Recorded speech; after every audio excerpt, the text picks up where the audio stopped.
آج کی اس ویڈیو میں ہم آپ کو تفصیل سے کرسمس کے بارے میں بتائیں گے۔ کرسمس سے مراد حضرت عیسیٰ علیہ السلام کا یوم ولادت منانا ہے۔ عیسائیوں کا عقیدہ ہے کہ 25 دسمبر کو حضرت عیسیٰ علیہ السلام کی یوم ولادت ہوئی۔ اسی خوشی میں وہ اس دن کو بطور عید مناتے ہیں اور خوشیوں کا اختتام کرتے ہیں۔ دنیا کے مختلف حصوں میں کرسمس کو مختلف ناموں سے یاد کیا جاتا ہے اور عالم عیسائیت میں بڑے بڑے مذہبی فرقے اس کو مذہبی تہوار کے نام پر بڑے دھوم دھام سے مناتے ہیں۔ لیکن اس دن حضرت عیسیٰ علیہ السلام کی پیدائش کے نام پر کیا کیا خرافات انجام دی جاتی ہیں، آئیے اس کا جائزہ لیتے ہیں۔ سب سے پہلے تو تاریخ دانوں کی ریسرچ پر اس کو پڑھنے کی کوشش کرتے ہیں کہ دراصل اس نے تہوار کا آغاز کہاں سے ہوا۔ یونیورسٹی آف اینڈریوس میں شعبہ دینیات و تاریخ کلیسا کے پروفیسر ڈاکٹر سموئل بیکاسکی کرسمس کا مطلب یوں بیان کرتے ہیں: کرسمس کا لفظ بائبل میں موجود نہیں۔ یہ اصطلاح دو الفاظ کرس یعنی مسیح اور ماس یعنی کیتھولک رسم کو ملا کر بنائی گئی ہے، جس کا مفہوم ہے کہ ایسی کیتھولک رسم جو 25 دسمبر کی رات کو مسیح کی ولادت کے دن کی یاد میں منائی جاتی ہے۔ حیرت کی بات یہ ہے کہ عہد نامہ جدید میں مسیح کی ولادت کو ہر سال بحیثیت تہوار منانے کا اشارہ تک نہیں۔ انا جیل میں مسیح کی ولادت کا تذکرہ انتہائی مختصر ہے اور گنتی کی چند آیات پر مشتمل ہے۔ Professor Herbert W Armstrong Christmas کے مفہوم کے متعلق لکھتے ہیں: لفظ کرسمس کا مطلب مسیح کی رسم ہے۔ یہ تہوار غیر عیسائی مشرقوں اور پروٹسٹنٹس کے ذریعے رومن کیتھولک چرچ میں رائج ہوا ہے۔ انہوں نے اسے کہاں سے لیا؟ عہد نامہ جدید سے نہیں، بائبل سے نہیں اور نہ ہی ان مستند حواریوں سے جو مسیح علیہ السلام کے تربیت یافتہ تھے، بلکہ یہ تہوار 4 صدی عیسوی میں بت پرست اقوام کی طرف سے رومن کیتھولک کلیسا میں آیا۔ اگرچہ دنیا بھر میں عیسائی اقوام حضرت عیسیٰ کا یوم پیدائش یعنی کرسمس کا دن 25 دسمبر کو انتہائی جوش و خروش سے مناتے ہیں، لیکن عیسائیوں میں کچھ حقیقت پسند یہ تسلیم کرتے ہیں کہ 25 دسمبر حضرت مسیح کی ولادت کا دن نہیں، بلکہ یہ دیگر بت پرست اقوام سے لی گئی ایک بدعت ہے۔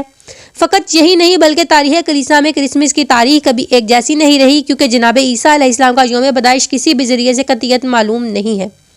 قرآن حکیم اور بائبل سے حضرت عیسیٰ علیہ السلام کی پیدائش موسم گرما میں ہونا عین ثابت ہے اور دسمبر گرمی کا نہیں بلکہ سردی کا مہینہ ہوتا ہے۔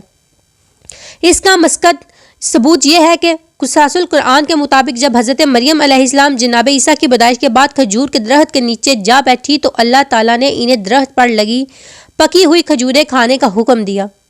یاد رہے کہ کھجوریں موسم سرما میں نہیں بلکہ موسم گرما میں ہی پکتی ہیں۔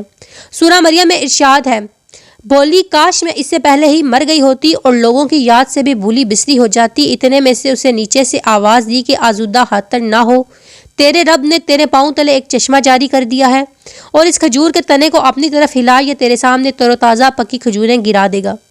اب چین سے کھا پی اور آنکھیں ٹھنڈی رکھ۔ اگر تجھے کوئی انسان نظر پڑ جائے تو کہہ دینا کہ میں اللہ رحمان کے نام کا روزہ مان رکھا ہے، میں آج کسی سے بات نہ کروں گی۔ قرآن حکیم کے علاوہ عیسائی دوستوں کی کتاب بائبل سے بھی یہی ثابت ہوتا ہے کہ حضرت عیسیٰ کی پیدائش مبارک موسم گرما یا موسم بہار میں ہوئی، کیونکہ بائبل میں درج پیدائش عیسیٰ علیہ السلام کے مطابق جس روز حضرت عیسیٰ علیہ السلام پیدا ہوئے، اس رات کچھ گڈریے ارد گرد اپنی بھیڑ بکریاں چرا رہے تھے۔ انسائکلوپیڈیا امریکانہ میں کرسمس کے موضوع پر تحریر کردہ مضمون میں اس عقد کو یوں کشا کیا گیا ہے: بہت سے مذہبی ماہرین کے مطابق عیسائی کلیسا کی ابتدائی صدیوں میں کرسمس نہیں منائی جاتی تھی۔ لوگ عیسیٰ کی پیدائش کی یاد میں 4 صدی عیسوی میں تہوار منانا شروع ہوئے۔ اس دن منانے کا حکم دیا، جس دن مغربی قدیم اہل روم اپنے سورج کی دیوتا کا جنم دن یعنی 25 دسمبر کو منایا کرتے تھے، جبکہ مسیح کے اصل یوم پیدائش کا کسی اور کو کوئی خاص علم نہ تھا۔ مارٹن کولنز اس سلسلے میں اپنے ریمارکس یوں دیتے ہیں: نمرود کی ناگہانی موت کے بعد اس کی ماں سمیرا امس نے اہل بابل میں اس عقیدے کا پرچار کیا کہ نمرود ایک دیوتا تھا۔ اس نے یہ بھی کہا کہ اس کا بیٹا درخت کے تنے کی مانند ہے کہ جیسے سردیوں کے اختتام پر اس سے ایک نئی زندگی جنم لیتی ہے، ایسے ہی اس کے مردہ جسم سے اس کی سالگرہ کے دن ایک نئی زندگی جنم لے گی۔